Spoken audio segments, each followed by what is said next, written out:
Hey there, everyone. Welcome back to Perkins Play.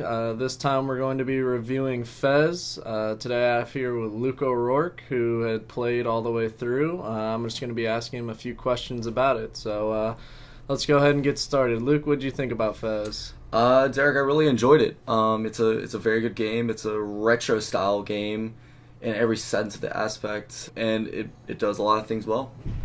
Alrighty.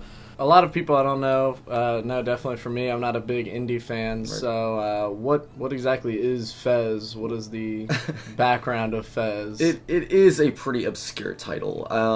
I will say this game is not for everyone. It follows Gomez, who's like this little, I guess, alien creature that wears a fez.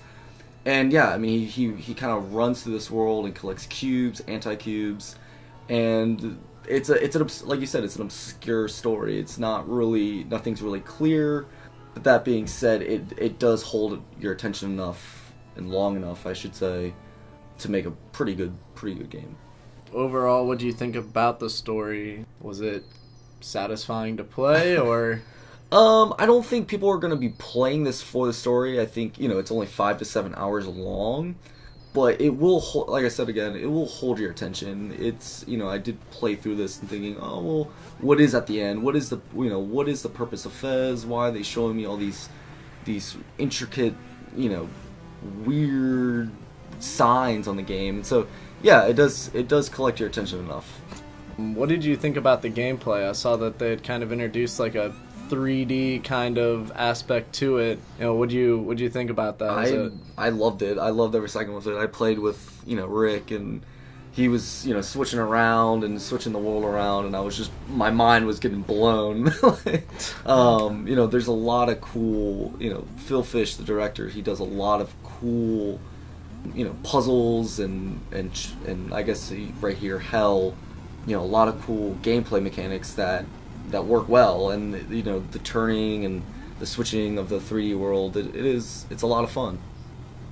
Was it pretty seamless when you were able to do it, or did it almost feel clunky, or was it pretty easy to switch between the? Well, it's a retro platformer in every sense. I would say it's kind of it kind of brings back nostalgia, and it's a class. It's classic. It's not supposed to be.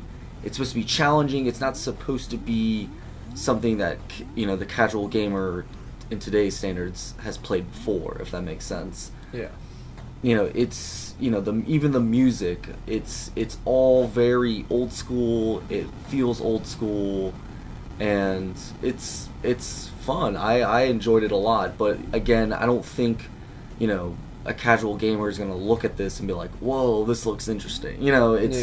It's a game where you have to be kind of an indie fan. You got to be kind of a hardcore gamer to really enjoy it and really dive deep into this. What did you think about the map variation and the difficulty level of it? Was it as difficult as you'd expect, or did you wish it was maybe a little bit harder? Or I thought it was very challenging. I love the maps and the variety of environments that Gomez goes through. But that being said, I didn't really like the map hub. Like if you pause a screen, you can see, it'll show you the whole world, and it's cool to see how everything's interconnected.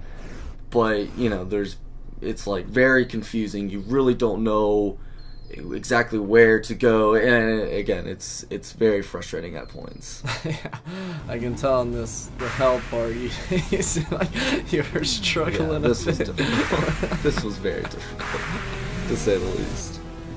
Did you think this was a very interesting graphically game? Mm-hmm. Did you feel like this was a next gen kind of graphics, or did you feel like if they maybe changed the graphic and made it a bit more like, I don't know, realistic, would it have made the game any better? Or do you feel like they should have, the way they kept the graphics in this was, it fit the genre? I would not say so. It's we played this for PS4 and it's up for PS3 and the PS Vita. But I would not change the graphics. It's like I said, it's retro. It's supposed to be kind of a classic. It goes back to your classic platformers. like Mario 64, even before then. It's supposed to have kind of the classic feel to it. So the graphics, they were not a big deal to me. I still think the game is beautiful. There's still a lot of parts in the game that it's very atmospheric and very, you have like a big aerial perspective of where you're going. And so I enjoyed it. I don't think they should have changed it. Was the game worth the money? Well, I got it for PlayStation Plus, so it was, or for the PlayStation Plus price, I should say, which was only like $9. So I mean, for a 5 to 7 hour game that has, replayability, yeah, definitely. I think if you can go back and get this for, I would have paid $15, honestly, but I think it's worth the money. Alrighty. So, in the end, what would be your overall verdict for Fez? I give Fez a 9 out of 10. I think it goes back to, kind of the grassroots of gaming. It's a platformer in every sense. You're going around, you're collecting cubes. The story is very obscure. It's not, a very complex game. The gameplay mechanics are complex, but I would say, it does a lot of things right. It's not for everyone. I know it's going to probably turn away some PlayStation owners, but that being said, it's a great game, and I think if you give it a chance, it's worth the price. Alrighty, well there you have it. Luke O'Rourke giving Fez a 9 out of 10. Thank you all for listening. We'll see you guys next time. This was Perkins Play. Tickle me sideways.